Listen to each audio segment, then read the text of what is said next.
igreja, mas para todos que estão na sociedade, né? Todos que, na verdade, entendem, né, que nós vivemos num mundo que, na verdade, é economista, é um mundo que, na verdade, quem rege ele, naturalmente falando, é o dinheiro.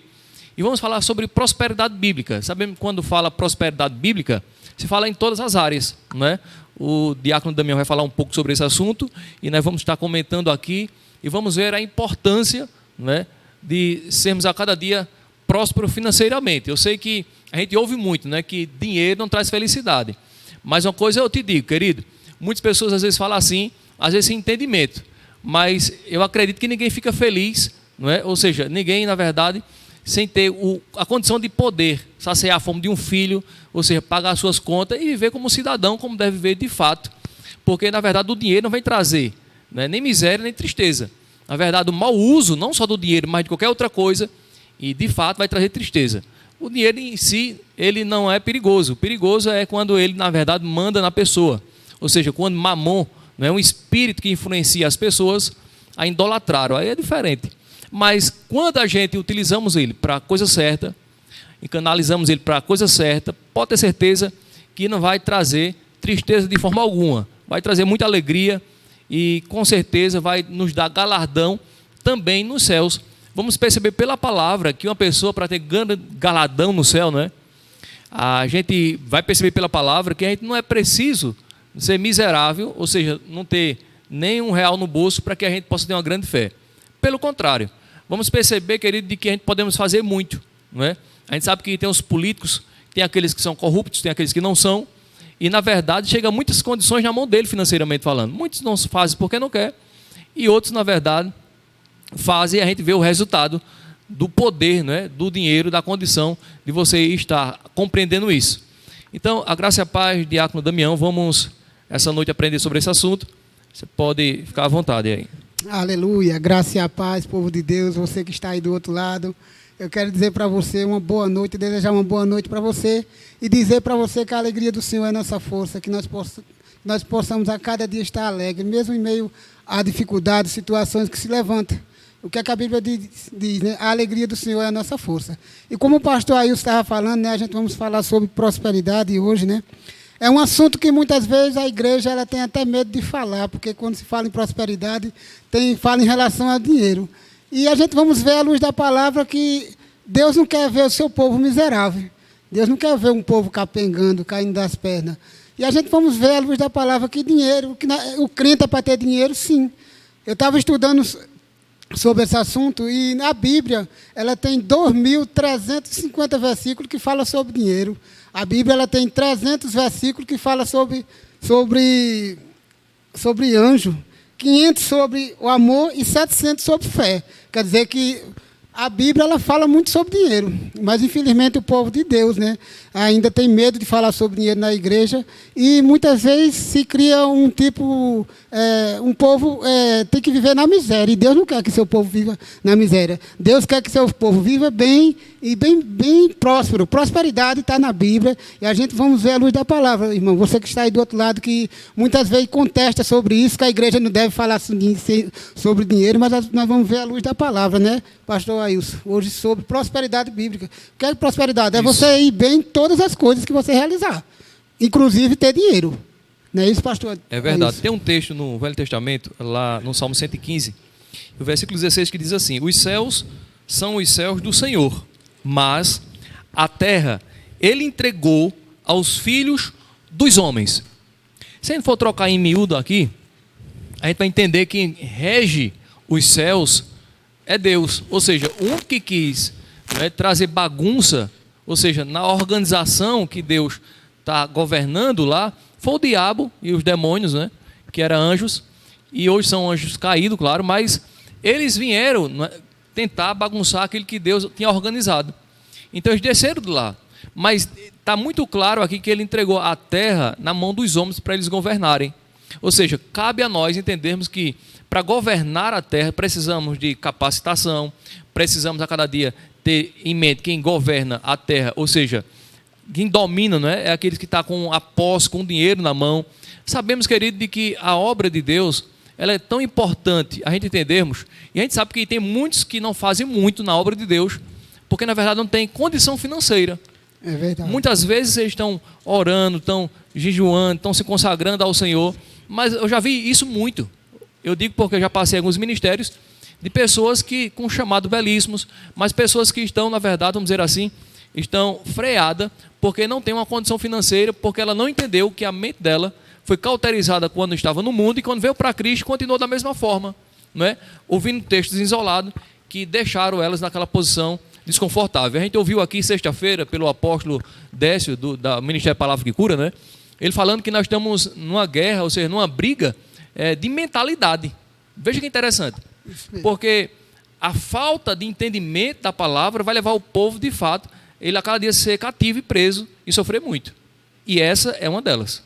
É isso mesmo. Muitas pessoas estão sofrendo, principalmente nessa área, por falta. A Bíblia diz que por falta de conhecimento o povo de Deus está perecendo. Isso. E aqui em 1 Timóteo, né, a gente vai ver no capítulo 6, porque as pessoas dizem é perigoso ter dinheiro.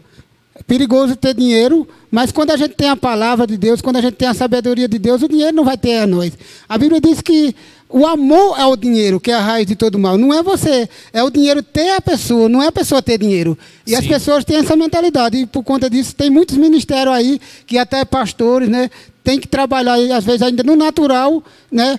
E como é que essas ovelhas podem ser alimentadas? Onde a própria palavra diz que o trabalhador deve ser digno do seu salário. Sim. Então, a igreja, né, o povo, tem que manter o pastor da sua igreja para que ele possa aprender a palavra. E como é que vai manter uma igreja, um prédio? Através de dinheiro, irmão. Isso. Tudo isso aqui hoje é mantido. Eu sei que oração mantém as coisas, sim, mas a gente temos que ter dinheiro para manter a obra. A obra de Deus, ela não pode ser feita sem dinheiro, não é isso, pastor? Mas sabe quem rege esse mundo, naturalmente falando, é o dinheiro. É o dinheiro. Que queira ou não. Ou não, é. E o próprio Jesus, né, ele traz esse entendimento quando ele diz a Pedro que ele, de fato, para não envergonhar, ou seja, ele fala que era filho de Deus, ou seja, ele tinha um entendimento de que Deus entregou a terra aos homens, então Jesus disse, olha, se eu não quisesse, eu não pagava. Porque quem paga tributo? É o filho ou o servo? É o servo, os filhos estão isentos. Mas para não escandalizar, que de fato você possa fazer isso. E Jesus, naquele momento, ele paga por ele e por Pedro, a quem diga porque eles eram os mais velhos, então por ser de maior, eles tinham condição de fazer isso e poderia fazer isso. Outro contexto que Paulo traz lá em Romanos, capítulo 13, quando ele fala sobre a submissão às autoridades. Eu acho interessante que quando ele fala no versículo 7, ele fala que devemos dar a César o que é de César e a Deus o que é de Deus. Dentro do contexto ali, né?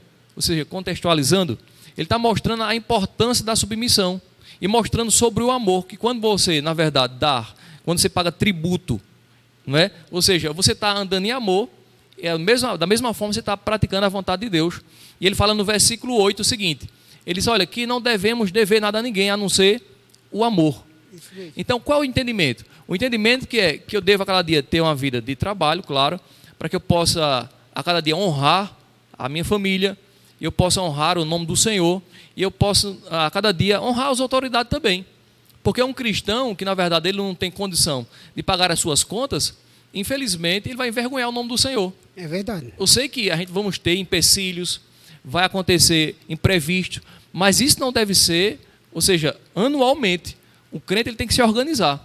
Eu, quando comecei em Cristo, eu não comecei com a mentalidade que eu tenho hoje, mas levou tempo, não é? Ou seja, a gente não vai se condenar por isso. Se está devendo ainda, não, ora ao Senhor, pede sabedoria ao Senhor, e depois que você resolver, começa de fato, coloca lá tudo, vamos dizer assim, na ponta do lápis, começa a buscar ao Senhor, consagração ao Senhor a cada dia, para você entender, né? Ou seja, da forma que você deve investir, da forma que você deve, na verdade, comprar. E você com certeza vai ter uma vida equilibrada, tendo muito ou pouco.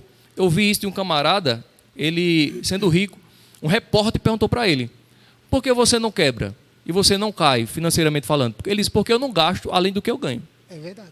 Então, assim, cada um aqui tem, na verdade, vamos dizer assim, uma receita. E você é que deve saber o quanto deve gastar. E nós sabemos que existem palavras, né, que a gente sabe que andar pela fé, muitas das vezes vamos ter uma direção cegamente para fazer algo. É uma direção de Deus, não é algo, vamos dizer assim, que seja uma regra, é uma exceção, que às vezes a gente vê muitos ministros de Deus falando que aconteceu na vida dele, e às vezes as pessoas pegam aquilo como uma exceção, né? Ou seja, não tem uma vida regrada, organizada, e infelizmente vai cair no laço do diabo. É isso mesmo. Aqui em 1 Timóteo capítulo 6, E o versículo 10 diz assim, 1 Timóteo 6,10, diz, porque o amor ao dinheiro é a raiz de todo mal. E nessa cobiça alguns se desviam da fé e se transpassam a si mesmo com muitas dores. Aí as pessoas pegam esse versículo e isolam ele e dizem, está vendo, o amor ao dinheiro. Mas a gente tem que entender que ele está dizendo é o amor ao dinheiro, é a pessoa colocar o seu coração no dinheiro. É a gente perceber as pessoas precisar de alguma coisa e não ajudar.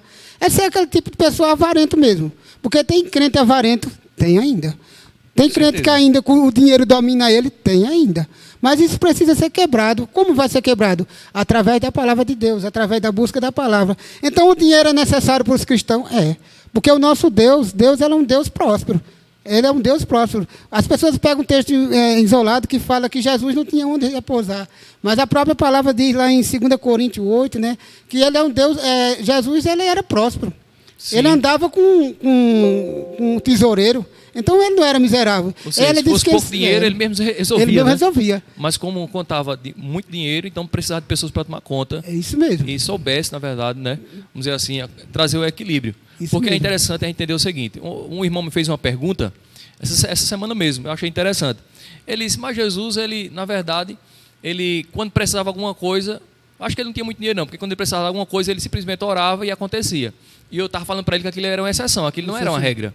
Né? Ou seja, assim a maioria dos filhos de Deus não ia trabalhar, todo mundo ia ficar só, né, aguardando em casa e orar e ia acontecer. Isso. Ou seja, ia lá na boca do peixe, né, ia multiplicar os pães, tudo que há dentro de casa. Eu acredito que na nossa trajetória, essas coisas, os milagres vão acontecer. Mas um crente que vive atrás de milagre é um crente desequilibrado e um crente menino. Por quê? Porque, na verdade, o milagre não vai administrar. Você vê que quando Jesus faz um milagre dos pães, dos peixes, sobrou 12 cestos de pão. E Jesus mandou eles guardar aquilo. Se Jesus viesse fazendo milagre sempre nesse aspecto, né, financeiramente falando, ou suprindo a necessidade, financeiramente falando, seria, na verdade, vamos dizer assim, um desserviço para a sociedade. Por quê? Porque ia fazer um monte de gente preguiçoso.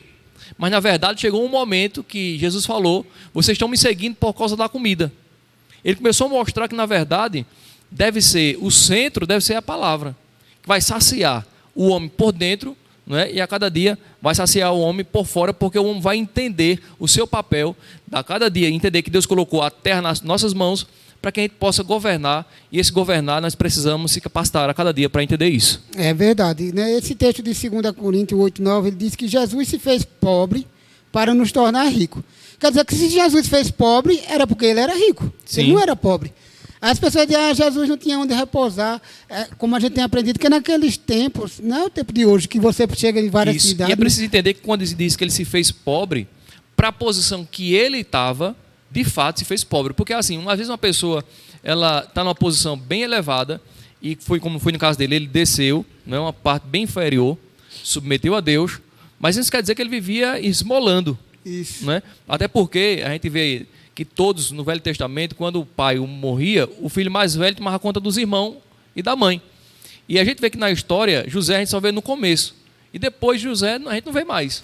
Ou seja, provavelmente, Jesus era quem estava administrando a família dele. Ou seja, Tiago, o irmão dele, Judas, não Iscariote, as irmãs e a mãe dele também, na ausência do seu pai. Isso mesmo, né? Como a gente vê também na própria palavra, que o ministério de Jesus ele era mantido pelas mulheres. Sim. Ninguém vai manter um ministério sem ter finanças, né? Tem que ter dinheiro para se manter o ministério. Era necessário? É. O que eu quero dizer para os dias de hoje, você que está em casa, você que é filho de Deus, que possa cair essa mentalidade sua, que você não acredita que um filho de Deus é para ter dinheiro, que é para viver na miséria, na tristeza, que é para andar só com um sapato furado, outro rasgado e outra coisa. Não, querido. A Bíblia diz que nós vamos ter. Se a gente crê nessa palavra, vai comer o melhor dessa terra. Então, está disponível para os filhos de Deus comer o melhor dessa terra? Está. Porque muitas vezes os filhos de Deus não estão desfrutando do melhor dessa terra? Por falta de entendimento, de conhecimento da palavra. Por falta de crer na palavra e dizer, rapaz, está escrito que eu vou ter que comer o melhor dessa terra, eu vou. E um dos princípios de comer o melhor dessa terra é primeiro obedecer a Deus, né, a sua palavra, e trabalhar, pastor. Sim. Porque é impossível eu ser próspero sem eu trabalhar. Não tem como. Isso não o apóstolo Paulo, ele cita, né, ele fala sobre isso. Ele diz que aquele que não quiser, lá em Tessalonicenses, que não quiser trabalhar, que não coma. E ele dá o exemplo dele mesmo. Ele disse, eu trabalhei quando estava entre vocês para dar o exemplo. E olha que ele não precisava. Né? Mas em algumas situações, o apóstolo Paulo dentro do chamado apostólico dele, ele de fato trabalhava, não é, armava a tenda ainda, para que ele pudesse mostrar que o evangelho, de fato, ele vai nos levar ao equilíbrio. Eu penso assim e creio assim, de que se Deus quisesse, vamos dizer assim, mandar Jesus, ele fazer a obra, e Jesus fazer milagre todos os dias, para multiplicar pães e outras coisas, outras necessidades, ele poderia fazer isso? Poderia, mas seria um desserviço para a humanidade. E com certeza ele não fez isso, para nos mostrar a importância, né, de trabalharmos desde o homem perfeito, lá em Gênesis capítulo 2,15, diz que o homem perfeito, Deus tinha colocado ele para trabalhar e guardar. Então veja, esse guardar não é só ter um pé de meia, esse guardar de fato é você saber administrar, porque fome não só dá uma vez. É verdade. Foi por isso que Jesus mandou ele guardar os 12 cestos de pães que sobraram, né, daquele milagre. Então a gente percebe que o milagre ele deve acontecer na nossa trajetória, mas não é algo que a gente vai ficar todo ano, todo momento, vamos dizer assim, se arriscando, não é, como muitos cristãos vivem se arriscando, pensando que estão andando pela fé, porque andar pela fé também é ser prudente. É isso mesmo. Outro princípio, né, que a gente fala, que a gente entende de prosperidade, é fazer feito a formiga faz, feito o senhor tem dado exemplo. A formiga ela trabalha no verão para comer no inverno. Isso. Na realidade, essa crise financeira que vive nosso país, o povo de Deus está sofrendo, tá. Porque muitas vezes não teve essa mentalidade de ter, porque de rapaz, esse negócio de guardar, vai que Jesus volta e eu deixo. Não, querido, a gente temos que ser prudente nessa área também. A gente vê José, juntar, né? Olha que interessante, Deus dá o sonho ao rei, José interpreta. Então, muitas das vezes a gente vê, não é, o mundo ele mostra diversos sinais, e às vezes a gente vê esses sinais e a gente não sabe distinguir. O povo no Velho Testamento ele sabia distinguir as coisas naturais, mas as espirituais não. Isso. Hoje nós temos a possibilidade de distinguir e entender as coisas naturais e espirituais. Paulo diz que aquele que é espiritual discerne bem a tudo. Ou seja, o homem natural só compreende as coisas naturais. Mas nós não. Nós pelo contrário. Ou seja, José ele entendeu que seria 7 anos de abundância, mais 7 anos de fome e de escassez. Se ele não entendesse a revelação que era para eles trabalhar e guardar, toda a humanidade tinha perecido, tinha morrido. Não é? Então você vê a importância até eu conversando com um irmão uma vez, e aquilo nunca saiu de mim, quando ele falou aquilo, né? Porque ele estava falando que ele estava já contente, estava feliz, não é? Ou seja, satisfeito, porque ele já tinha uma casa, já tinha um carro, já tinha um sítio, e para ele estava tudo certo, só estava esperando a glória. E eu falei para ele que ele, na verdade, ele era egoísta. Por quê? Porque ele estava dizendo que eu falava muito sobre prosperidade bíblica. Não é? Agora imagina, vamos dizer que todo mundo na terra se converta agora. Aí eu pergunto, o dinheiro estaria na mão de quem? Do povo de Deus. Então, a Bíblia diz que o Senhor ele é o dono do ouro e da prata. Você entende? Então, coisas, princípios que foi estabelecido aqui na terra. E é preciso que a gente entenda que a gente não está no céu, a gente está na terra.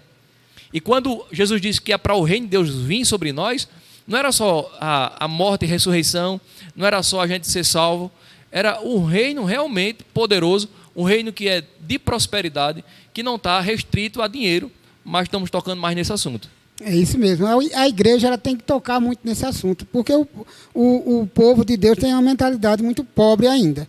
Mas a Bíblia diz lá em Filipenses 4, né, 19, diz que o meu Deus, segundo a sua riqueza. Quer dizer, Deus ele é rico, Deus é um miserável. Então, se o meu pai é rico, ele quer ser o filho rico. Sim. Como o senhor falou outro dia, né, sobre... tem uma mentalidade de riqueza, não de pobreza. Sobre o filho de Eike Batista, né, que quando aconteceu aquilo tudo, que ele perde tudo, aí as pessoas vão e perguntam ao filho dele quanto ele imaginava em ganhar. Se fosse outro, dizia, não, um salário mínimo está bom para mim, tudo bem, já dá para me manter. Mas isso. O cara tem uma mentalidade de riqueza mesmo, não, 1 milhão, 2 milhões está bom. Porque tem muitos crentes com a mentalidade pobre e tem muitos ímpios com a mentalidade de rico. Tem. Então essa pessoa vai o quê? Prosperar. Né? Porque a mentalidade não é uma mentalidade de pobreza, de miséria. Ah, Deus me quer assim, sofrendo. Querido, Deus quer que você tenha para você ajudar outras pessoas. Isso. Deus te colocou aqui para você ter, para você ajudar outras pessoas. Quantas pessoas você poderia ajudar se você tivesse o dinheiro na sua mão? Quantos ministérios poderiam funcionar hoje se o povo de Deus tivesse a mentalidade de investir, né, nos ministérios? Isso. Eu vejo, a semana passada, eu assisti num jogo de futebol, né, e um cara que chama-se o Rei da Soja, ele pagou R$1 milhão para o cara jogar um jogo só. Quer dizer, se fosse na igreja, o cara dissesse assim, rapaz, uma pessoa se levantou e deu R$1 milhão a uma igreja. Ia dizer logo, o povo está roubando. Os crentes só andam roubando. Porque a mentalidade do povo, o mesmo povo crente ia dizer isso. Isso aí não é de Deus, não, isso é do cão. Veio um cara ímpio, deu R$1 milhão para o cara jogar 90 minutos. E esse cara ainda foi expulso aos 45. Quer dizer, o cara perdeu. E na outra partida ele vai dar mais 2 milhões ou 3 milhões para o outro time ganhar. Isso. Quer dizer, o cara não tem Deus, né? Mas tem a mentalidade, rapaz, eu vou investir porque eu vou ter retorno. Isso, e é interessante, né, que a gente vê muitos evangelistas, né? Deus às vezes levanta o evangelista, mas muitas das vezes pessoas não se levantam para patrocinar aquele evangelista. É verdade. Ou seja, termina matando o chamado daquela pessoa. É verdade. Por quê? Porque infelizmente já aconteceu que eu já vi isso com o evangelista. O pessoal colocava ele em diversas funções, só mantendo ele para dar o que comer, o que vestir, né? Ou seja, e ele na verdade era um homem que comia Bíblia, comia livro, e ele se achava na verdade, vamos dizer assim, muito restrito ao que ele poderia dar. Ou seja, ele de fato era um homem que comia a palavra, mas ele, quando percebeu que as pessoas estavam se aproveitando dele, mas não estava dando a condição para ele poder crescer e avançar, ele terminou esfriando. Então veja, é importante a gente entender que Deus ele vai nos chamar, claro, ele vai nos capacitar, desde que a gente queira se preparar, mas é bem verdade que nós precisamos de pessoas para poder patrocinar o reino. Você vê, a igreja de Jerusalém, quando ela estoura, né, a igreja cresce, diz que no início de tudo, eles depositavam aos pés dos apóstolos, ou seja, depositava finanças, depositava às vezes patrimônios, eles vendiam, né? Tinha pessoas para poder negociar, para poder patrocinar o reino de Deus. O apóstolo Paulo, mais na frente, as igrejas que ele abre, mais na frente ele começa a mandar, né, ou seja, oferta também para a igreja de Jerusalém. Porque no começo eles tinham em mente que de fato a profecia de Joel estava se cumprindo naquele momento, ou seja, Cristo não ia demorar muito, né? Dentro do tempo Cromos, ele pensava que era naquela semana, como ele saiu, subiu o Senhor aos céus, e disse que não ia demorar para a sua volta. Eles foram batizados logo após, então eles disseram, peraí, se ele não mandou a gente sair de Jerusalém, e a gente fomos batizados, recebemos a profecia de Joel, o Espírito foi derramado sobre toda a carne, que na verdade só tinha sido derramado sobre os judeus. Então Pedro tem em mente que o momento era aquele. E de fato a manifestação da unção do poder estava muito notória, e todo mundo estava se desfazendo do que tinha. Mas Cristo não veio naquela época, faz 2000 anos. A gente sabe que tanto faz 1000 anos como um dia para ele. Porque o Senhor, quando ele disse que ele vem sem demora, não foi no tempo Cromos, não é? Contrometado, mas foi no tempo Kairos, que pode ser qualquer momento. Porque 1000 anos para ele é um dia. Então o que acontece? A igreja de Jerusalém, que deveria manter todas as igrejas que fosse aberta, agora estava, na verdade, sendo suprida por outras igrejas que Paulo tinha levantado. E Paulo dá um exemplo aqui de algumas igrejas que mantinha a vida dele espiritualmente falando, né? Ou seja, a cadeia patrocinando o reino de Deus na vida de Paulo. É verdade, né? Aquele texto que o senhor falou em Ageu 2:8, que fala que o senhor disse, meu é o ouro, meu é a prata. Se ela é de Deus, então ele pertence aos filhos. Sim. É interessante que o povo do mundo, né, o povo ímpio, quando eles têm as coisas, assim, compra um carro novo, uma casa boa, tudo bem, comprou, batalhou. Mas o povo de Deus, quando compra, às vezes é criticado. O povo de Deus mesmo critica um outro. E fulano está roubando, fulano está isso. Em vez de dizer, rapaz, é Deus operando na vida daquele ministério, é Deus que está levantando pessoas para investir naquele ministério, mas tem aquela mentalidade, rapaz, alguma coisa está acontecendo. Tem essa mentalidade. O diabo consegue botar essa mentalidade na mente das pessoas. Dizer aquele ministério, misericórdia, ali estão roubando o povo. Dízimo é oferta, dízimo é para hoje, dízimo não é, e começa aquela agonia toda no meio do povo de Deus, que às vezes não há concordância entre eles, né? É isso, pastor. É verdade. E interessante entendermos também de que às vezes as pessoas, elas equivocadas, elas dizem, não, é porque o dinheiro muda as pessoas. E eu quero dizer que o dinheiro, na verdade, ele vai potencializar quem a pessoa sempre foi. É isso porque mesmo. se a pessoa ela é boa, quando ela tem condição, ela vai ser mais. Quando a pessoa Isso é ruim, mesmo. a Bíblia diz que um abismo leva a outro. Então, na verdade, uma pessoa não dá para tirar onda com R$5 no bolso, né? Mas com muito dinheiro dá. Então, às vezes, as pessoas, na verdade, só colocam para fora aquilo que estava oculto nela, aquilo que estava lá embutido nela. Olha que interessante. A gente devemos entender que o propósito da prosperidade financeira, certo? Que não só é isso, sabemos que é diversas coisas. Prosperidade não é só financeiramente, como é saúde, bem-estar na família, na sociedade, enfim, etc. Porém, aqui em Lucas, você citou esse texto aqui, capítulo 8, E no versículo 2 em diante diz: algumas mulheres que haviam sido curadas de espíritos malignos, de doenças, também ia com ele, ou seja, com Jesus, e entre elas Maria, chamada Madalena, da qual havia saído 7 demônios, Joana, mulher de Cusa, administrador de Herodes, Susana e muitas outras que servia a Jesus com seus bens. Ou seja, veja a importância. E é interessante que Jesus ele tinha 12 discípulos. Isso mesmo. E era distribuído entre eles. Lá em Atos capítulo 6, a gente vê que os discípulos, eles ainda estavam administrando dinheiro. Porque Jesus não deixou, ou seja, Judas, ele morre. E agora, quem ficou administrando dinheiro? Eu não sei, eu sei que um deles ficou. Não é? Ou seja, depois ele elege outro discípulo, mas os discípulos continuaram administrando o dinheiro, não é? E as finanças, ou seja, tudo que eles ganhavam ali, para poder fazer a obra de Deus. Mas o que acontece? Mais na frente, houve murmuração. Por que houve murmuração? Porque os discípulos, na verdade, eles estavam fazendo a obra social, eles não tinham levantado pessoas, como Jesus levantou os 12, para poder ficar administrando dinheiro e a obra social. Eles estavam se perdendo na oração, estavam se perdendo na consagração. Então você vê, nem sempre quando há murmuração, o erro está nas pessoas. Às vezes pode estar em um líder. E o líder tem que ser simples, tem que ser humilde para reconhecer e, de fato, poder fazer o que os discípulos fizeram. Escolhe entre vocês 7 homens que têm a reputação, têm a sabedoria, não é? Ou seja, cheio do Espírito Santo. Então, levantaram esses homens e por aí em diante eles começaram a fazer a obra de Deus como Jesus fazia, sem estar preocupado, né, em ficar administrando as coisas naturais. É verdade. E fazer as coisas de Deus, né, com a ferramenta certa, né? Feito o Senhor tem sempre batido nessa tecla, de fazer as coisas com a ferramenta certa. E fazer a obra de Deus, ela não é pesada, né? Deus não colocou peso para a gente fazer a sua obra. E aqui em 1 Timóteo 6, 17, diz assim: manda aos ricos deste mundo que não seja altivo, nem ponha a esperança na incerteza da riqueza, mas no Deus vivo, que abundantemente nos dá todas as coisas, para que dele gozamos. Ou seja, quem dá todas as coisas? Deus. Quem dá a riqueza?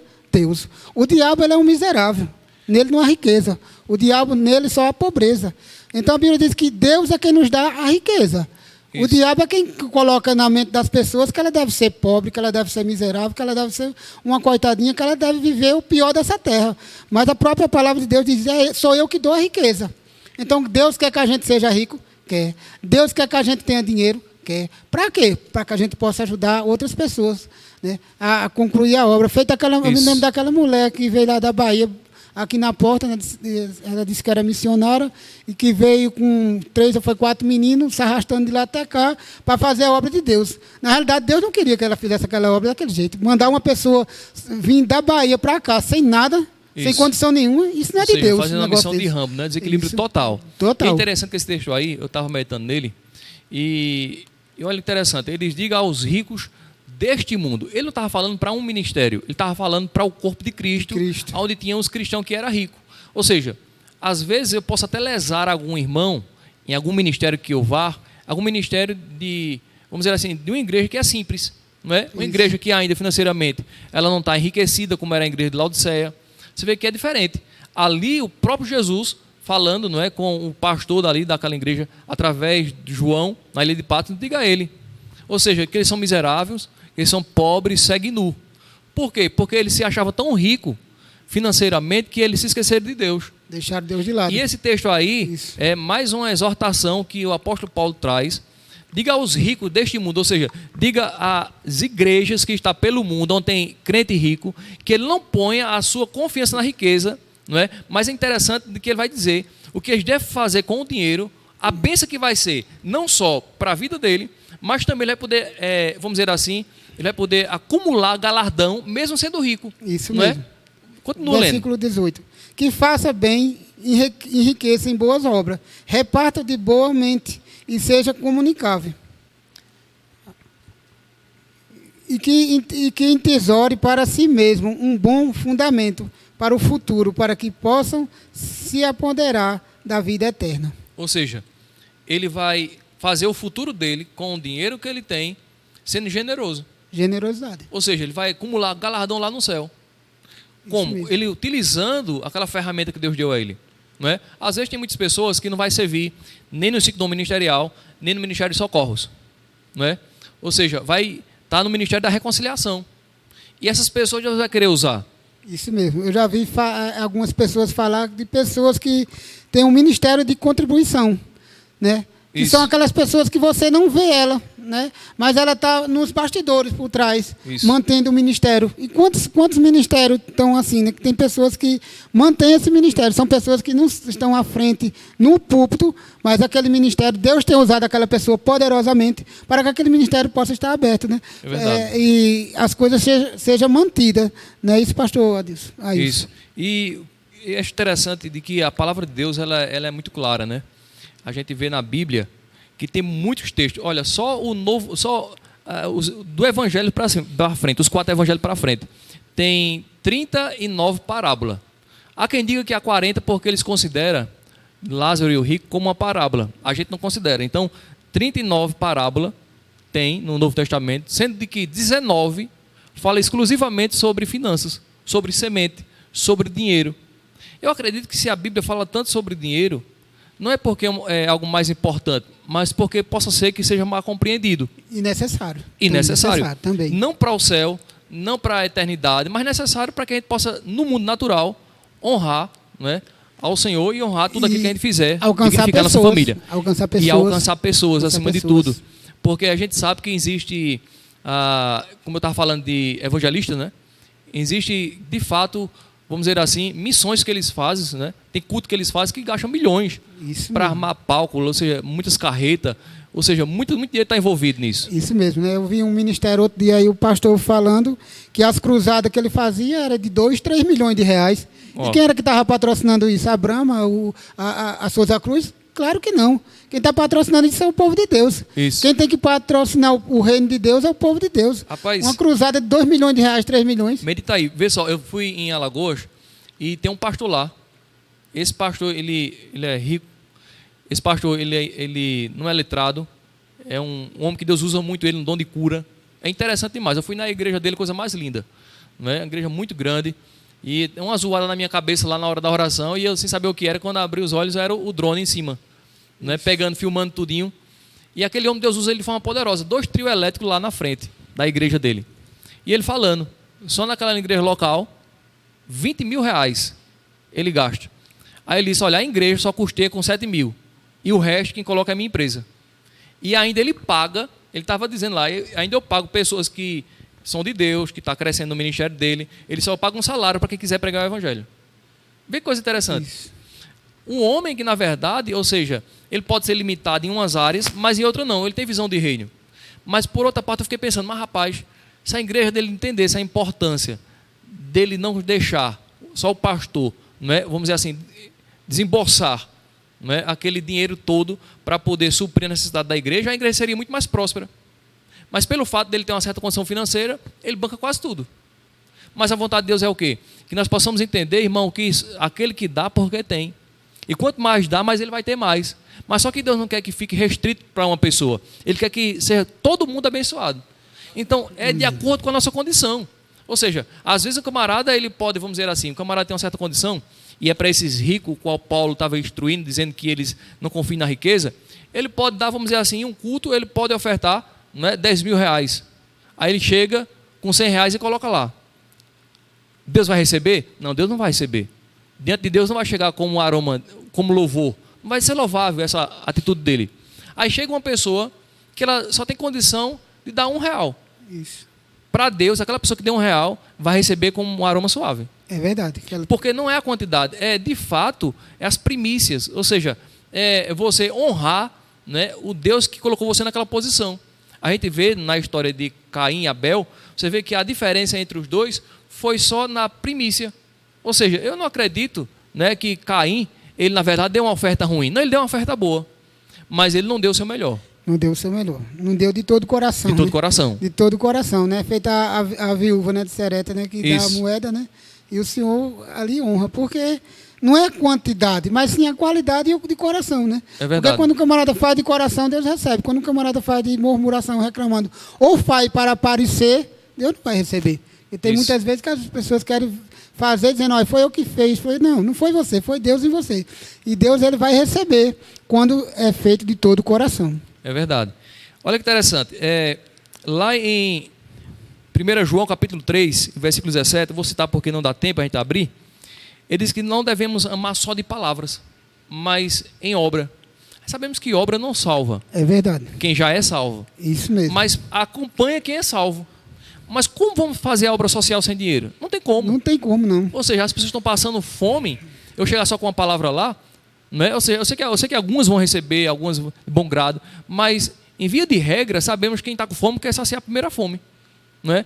Ou seja, quem está com fome de fato não vai atentar para uma pessoa que quer falar sobre Deus. E até Tiago, ele fala sobre isso também. Tiago capítulo 2, versículo 14, diz que a fé sem a obra ela é morta. Ou seja, se você vê um irmão seu passando necessidade, né? Ou seja, de comida ou de roupa, e você disser assim para ele, vai em paz que Deus vai te suprir, você tendo condição. Ou seja, a sua crença, a sua religião, a sua fé é morta. Né? Ou seja, mesmo que a pessoa ela não tenha condição de ajudar aquele irmão, ela pode canalizar a outra pessoa que tem. Vai ser abençoado todo mundo.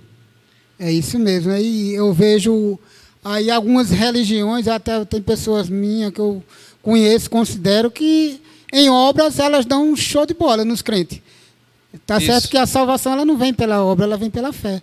Mas eles estão dando um show de bola nos crentes, porque muitas vezes o povo de Deus ela é omisso com essa relação em fazer a obra de Deus com relação a dar dinheiro, a levar até mantimento para as pessoas. E essas pessoas pegam um texto da Bíblia e dizem, rapaz, eu vou fazer obra, eu vou ajudar as pessoas, e elas fazem isso como se aquilo realmente fosse levar elas a Deus. Quando ela morrer, ela vai se salvar, ela não vai. Mas, infelizmente, elas estão fazendo aquilo que era para os crentes fazer. Isso. Que é a obra social, que é de buscar as pessoas, de alimentar, de investir. Elas estão fazendo o que o povo de Deus deveria fazer. Não é isso, pastor? É verdade. E a gente precisa cada dia entender de que o povo que conhece seu Deus será forte. Será um povo ativo, vai fazer coisas extraordinárias. E sabemos, querido, que não só é no espiritual, também no natural. Quantos filhos de Deus, né, que têm profissões, vamos dizer assim, um advogado, né, que pode, de fato, ser um canal para um ministério, para a igreja, para o corpo de Cristo, um dentista, né, ou seja, pessoas em profissões diferentes que podem ofertar, né, vamos dizer assim, um dia do seu trabalho. Uma vez no mês. E poder abençoar o reino de Deus fazendo a obra social. Ou seja, o pastor, na verdade, ele não vai fazer tudo só. Não tem como. Né, como muitos pensam. Não, na verdade, a função dos 5 dons ministerial, para não ficar restrito ao pastor, é se consagrar e buscar a palavra. Porque se o pastor ele ficar ocupado com os bastidores, só com os bastidores, não levantar pessoas e preparar pessoas, ele vai ser um pastor que não vai render espiritualmente como Deus espera. Isso mesmo. Não vai estar sensível para ouvir a voz de Deus. Isso mesmo. E o que Deus espera dos ministros é que a cada dia ele veja pessoas que tenham capacidade em áreas, coloque elas e ele possa correr a carreira que Deus propôs a ele, que de fato é se consagrar à oração e à leitura da palavra. É isso mesmo, alimentar as suas ovelhas, né? Isso. Ter vida de busca da palavra, mas se a pessoa ela bota na mentalidade, feito eu já fiz parte de algum ministério, que a mentalidade lá diz que dízimo e oferta não era para hoje, né? E na realidade essa pessoa ela trabalhava no natural. E chegava à noite e muitas vezes não tinha palavra, não tinha o que dar às ovelhas. Uhum. E o povo sofria. Porque ele botou na cabeça do povo, ó, você aqui não precisa dar dízimo de oferta, que isso não é para hoje.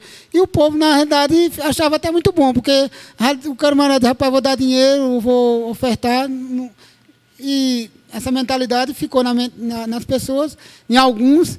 E o que acontecia? Essa pessoa trabalhava no natural para trazer a palavra à noite e quase não tinha nada para dar. Por quê? Estava envolvido nas coisas naturais. Onde Deus diz que o pastor ele deve se consagrar, buscar. O pastor, na realidade, é para pastorear as suas ovelhas, para que possa dar um bom alimento quando chegar à noite. Não é isso? É verdade. Aqui em 2 Coríntios, vamos ler esse texto, capítulo 9.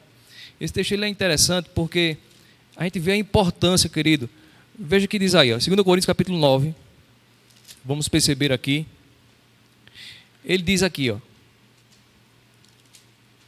Ele diz: aquele que dá semente, no versículo 10, ao que semeia, e pão para comer, também suprirá, multiplicará a vossa semeadura e aumentará os frutos da vossa justiça. Aqui ele estava falando com uma igreja que tinha prometido a Paulo, né? Ou seja, fazer uma oferta.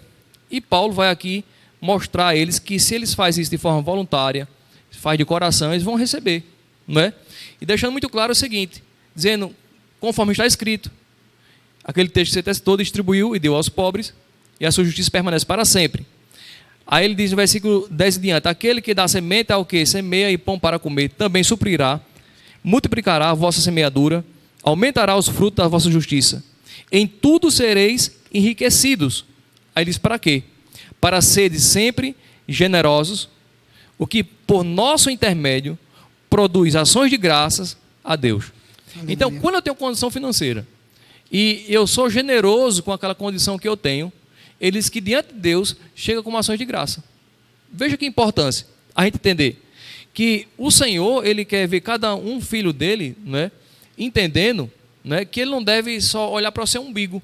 Isso porque a partir da hora que eu digo assim, a minha vida está muito bem, obrigado, ou seja, é como se eu dissesse assim, o resto que se exploda, eu quero nem saber.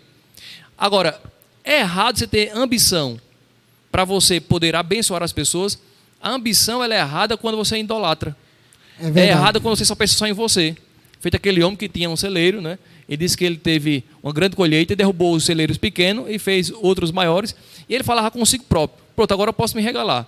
Ou seja, era uma pessoa que pensava só nele. Ele não pensava no próximo. Mas quando pensamos no próximo, irmão, Deus é o mais interessado em confiar em nossas mãos.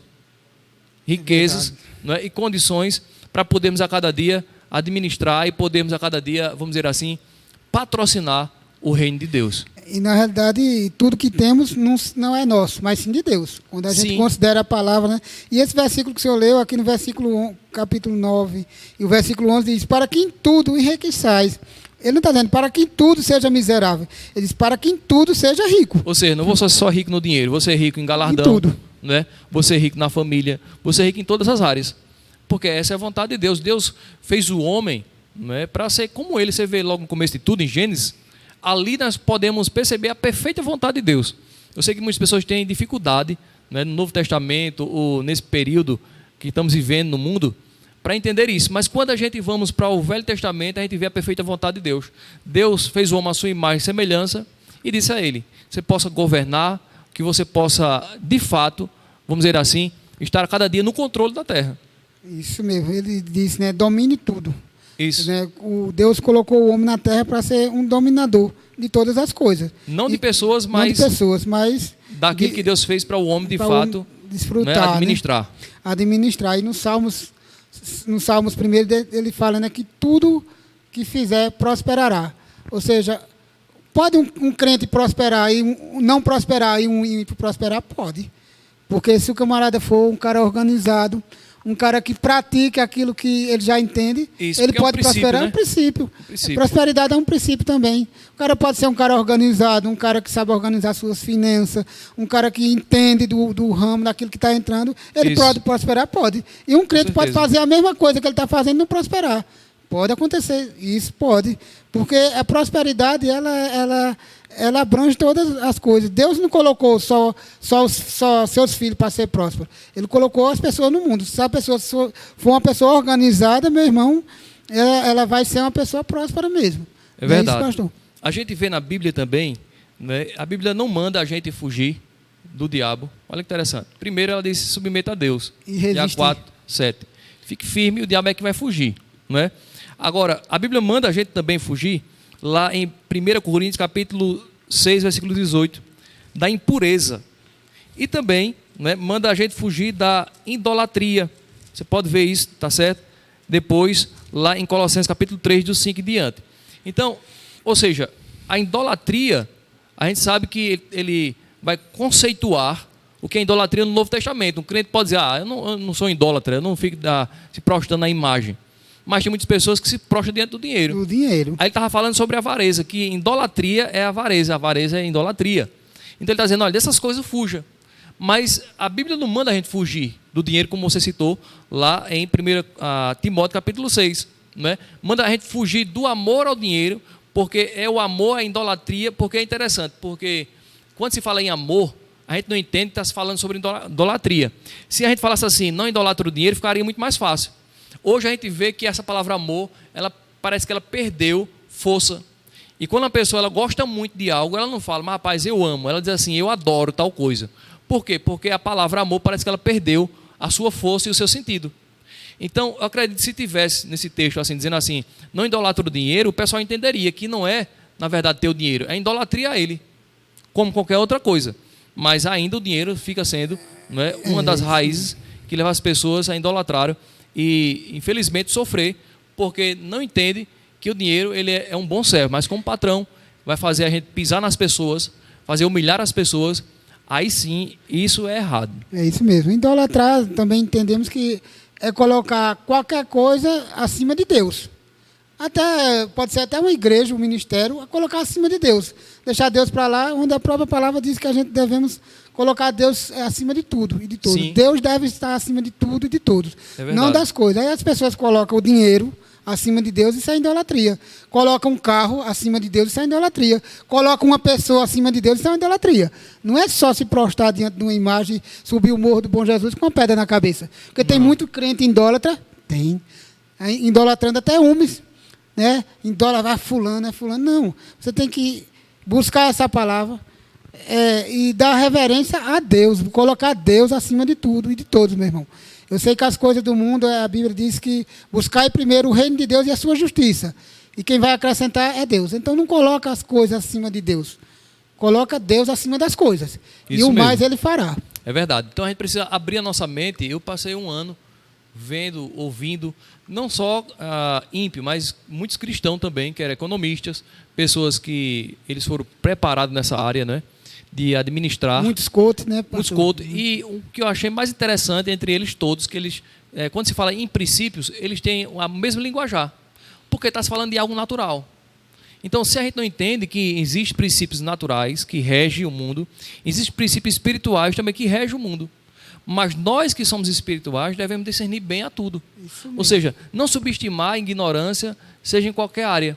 Sabemos que se a gente tiver a cada dia andando em organização, né, aconteceu algo muito interessante comigo. Eu estava me preparando o ano que passou, né, a minha esposa ia ganhar bebê e a gente ia fazer no particular, né, e eu estava com dinheiro que estava quase certo já.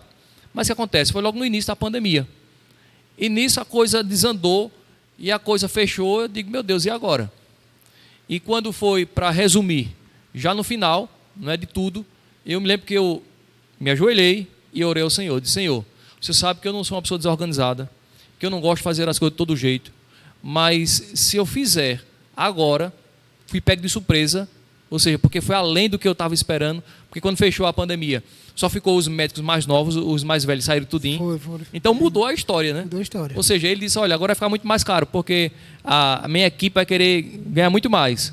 E agora eu fiquei meditando, disse, mas espera aí, não, é agora onde a gente vai buscar o socorro, porque a gente está andando em organização, está andando da forma certa, aí você tem uma voz ativa. Ou seja, você quando falar, Deus de fato vai dar respaldo. E eu me lembro que eu orei, quando eu saí de casa, quando eu cheguei aqui à noite, o médico tinha mandado uma mensagem para mim. Ele disse, olha, você não vai pagar para fazer a cirurgia da sua esposa, você vai fazer 0,800, de graça. Até eu tendo meu carro, até meu cunhado me levou, né, com combustível dele, ele fez questão de me levar e buscar também. Mas veja, foi um operar de Deus, mas por quê? Porque eu entendi que existem princípios. Ou seja, não vou andar pela fé, quebrando princípios naturais, porque eu ando pela fé. Pelo contrário, eu vou respeitar, como temos que respeitar não só a opção sexual das pessoas, ou seja, a crença das pessoas, né, e o entendimento de muitas pessoas que ainda têm fechada para o entendimento que Deus quer que ele seja não só abençoado na saúde, não só na família, mas também financeiramente, não para que ele fique posando de, vamos dizer assim, né, de orgulhoso, né, que, para mostrar que Deus é na vida dele. Não, não precisa disso. Pelo contrário, para que ele possa ser humilde, uma pessoa simples, possa patrocinar o reino de Deus e naquele dia ele está acumulando, né, um bom tesouro, como a Bíblia diz. É isso mesmo. Isso aí se chama obediência. A própria palavra diz que a gente andando em obediência, as bênçãos vão se manifestar. Isso. Quando um filho de Deus ele anda em desobediência, ele não vai ver o operar de Deus. Porque no natural, né, uma pessoa, né, nós somos pai, e quando um filho meu desobedece, eu não vou dar um presente a ele. Toma esse galardão porque você desobedeceu. Não. Rapaz, se a gente andar em obediência à palavra de Deus, dentro daquilo que a gente já entende, compreende, a gente vai comer o melhor dessa terra mesmo, pastor. Essas coisas é para acontecer nos filhos de Deus. De dizer, rapaz, fechou tudo. Mas para os filhos de Deus as portas vão estar sempre abertas. É verdade. É interessante. Deixa eu dar um pequeno testemunho meu aqui. Já falei isso aqui outra vez, pregando. E há muito tempos atrás, eu creio que há uns 15 anos atrás, eu não tinha uma casa. E o que acontece? Eu tinha orado a Deus. A Bíblia diz que tudo que pedir a Ele crendo, Ele vai nos dar. E eu acredito que Deus pode nos dar de várias formas, certo? Então, tem pessoas que têm uma direção de não fazer nada e Deus pegar, levantar outras pessoas e dar àquela pessoa. Tudo bem. Mas, em via de regra, eu acredito que Deus quer nos suprir, nos dar as coisas que a gente pede no trabalho. Até porque a Bíblia diz lá em Deuteronômio, né, que Ele nos dá força e sabedoria para a gente adquirir. Então, veja, Ele dá sabedoria, nos dá força, mas quem vai adquirir sou eu, com o meu trabalho, com o meu esforço. E eu me lembro que eu tinha orado ao Senhor, estava trabalhando na empresa, e eu disse, rapaz, eu tenho uma moto, já tenho uns 5 anos de empresa, estou juntando pé de meia, eu vou comprar minha casa. E o que acontece? Quando chega uma bela tarde, né, aí o gerente reuniu todo mundo e disse, olha, a empresa faliu. E na hora, meu sonho da casa própria, né, ela foi por água abaixo. E na hora, rapaz, eu fiquei triste que só com aquilo, eu disse, meu Deus, eu não vou comprar mais minha casa não. E naquele momento, Deus começou a falar comigo. Deus disse, eu não pedi a sua ajuda para lhe dar aquilo que você me pediu. Mas eu entendo que isso não é uma regra, isso é exceção. Por quê? Porque Ele conhece que eu sou trabalhador. Ele sabe que eu vou atrás. Então, tem casos que Deus faz questão, camarada, não mova uma palha. É verdade. Aí, a partir daquele momento, eu disse, eu me desculpe, eu não vou mais tentar lhe ajudar nessa área, nessa posição, vou descansar agora. Ou seja, e depois de 3 meses, eu ganhei a casa que eu morava de aluguel. Ou seja, sem gastar R$1 de conto. Mas veja que isso não é uma regra, isso é exceções. Não é? Na minha vida, eu já tive condição, ou seja, de poder adquirir outras coisas, mas sempre foi com o meu esforço, mas tendo em mente que foi Deus que me deu sabedoria. Da mesma forma como Ele manifestou sem eu ter feito, sem ter movido uma palha. Mas nós precisamos levar isso para o centro de, vamos dizer assim, de uma organização, para não levar a igreja a pensar que ela vive uma vida descompromissada, uma vida desordenada, que Deus vai poder operar a favor dela. Até porque, eu sempre falo isso todo começo de ano, para você que está em casa, a gente trabalha 6 meses, segundo os economistas, nós trabalhamos os 6 meses do ano para o governo, ou seja, para IPVA, IPTU, colégio de menino, um monte de coisa que a gente paga. E se a gente ver direitinho, de fato, a gente temos que estar juntando depois de julho e junho em diante, para que a gente possa chegar em janeiro tranquilo. Aí quando chega no meio do ano, o camarada começa a ver as coisas funcionando de uma forma melhor, aí pensa, não é porque agora a coisa está fluindo. Não, é porque não tem tanta conta como no começo do ano. É verdade. Mas se a gente não ficar esperto, vamos começar a fazer dívida no começo do ano, né? Final de ano, e por aí vem Carnaval, e por aí vem São João, e por aí o camarada daqui a pouco está atolado. Passa o ano todinho devendo. Então o que a gente precisa, querido, é ter uma vida cada dia se consagrando à palavra, buscando sabedoria ao Senhor, porque o Senhor disse que aquele que vai servir a Ele a cada dia tem que ter uma vida de renúncia para servir a Ele, não é? E Ele dá um exemplo de uma vida de renúncia, diácono Damião. O que é que você possa fazer?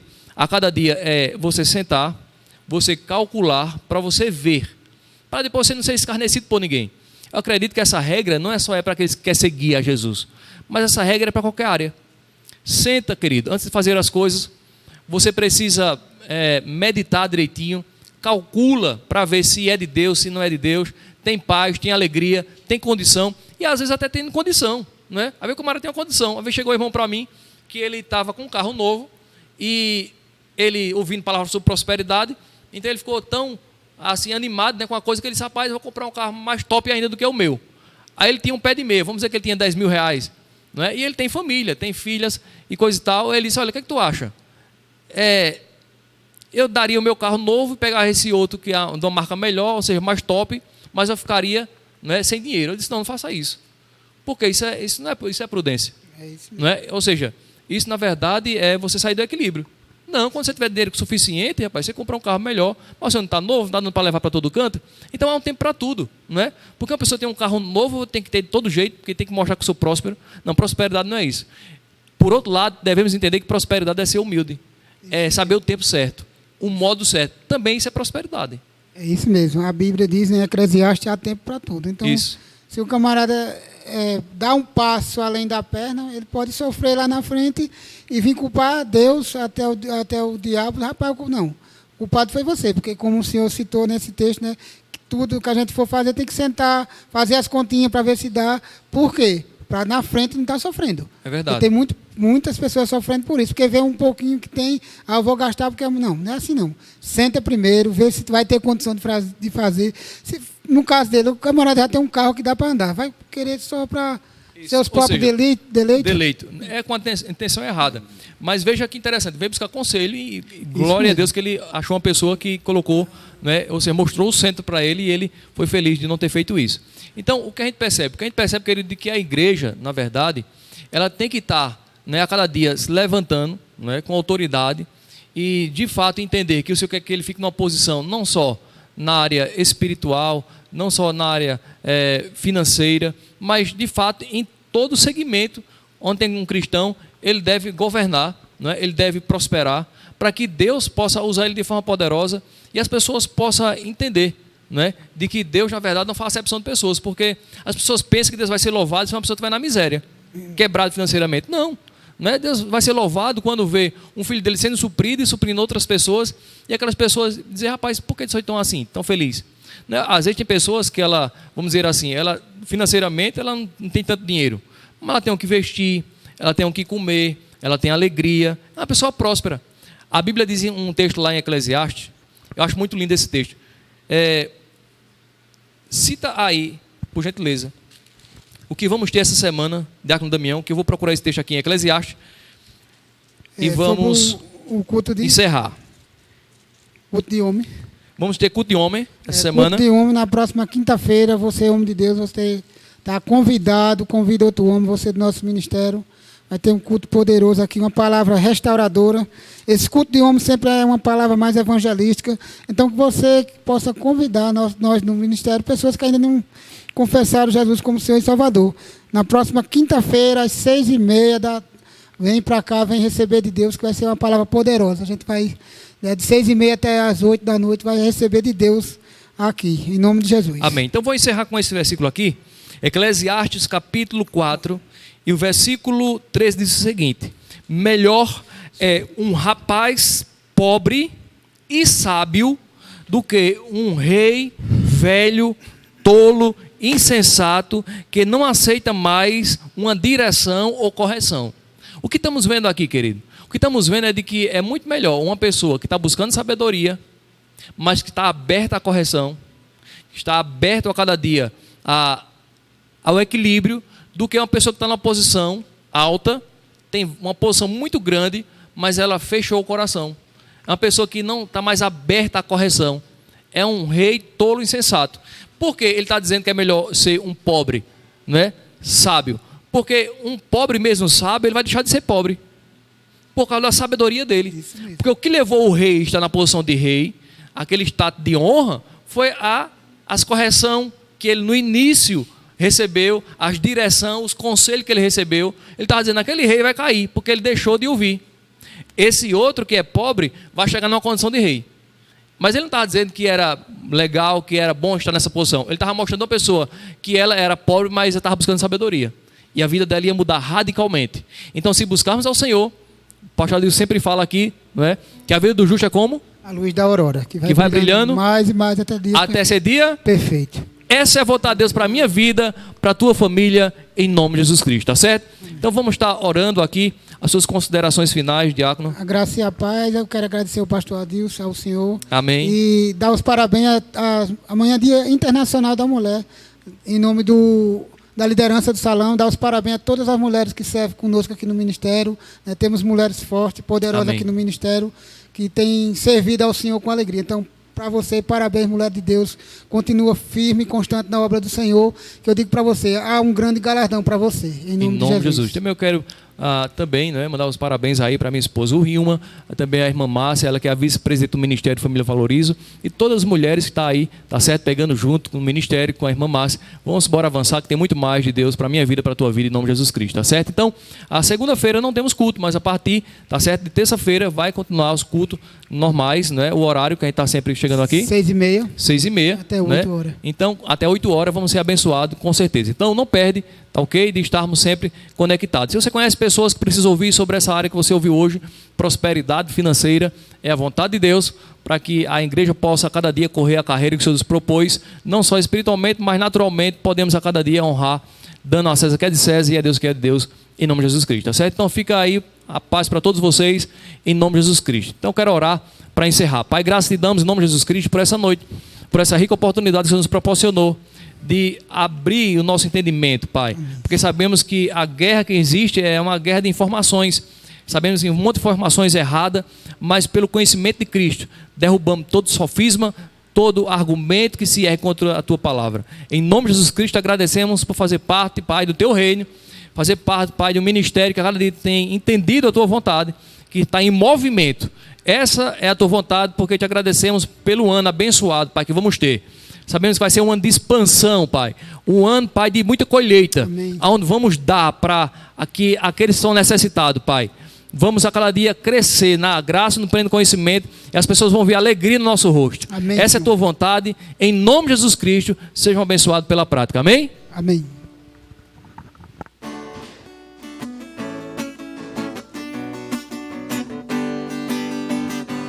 Deus está no seu trono, rindo do inimigo,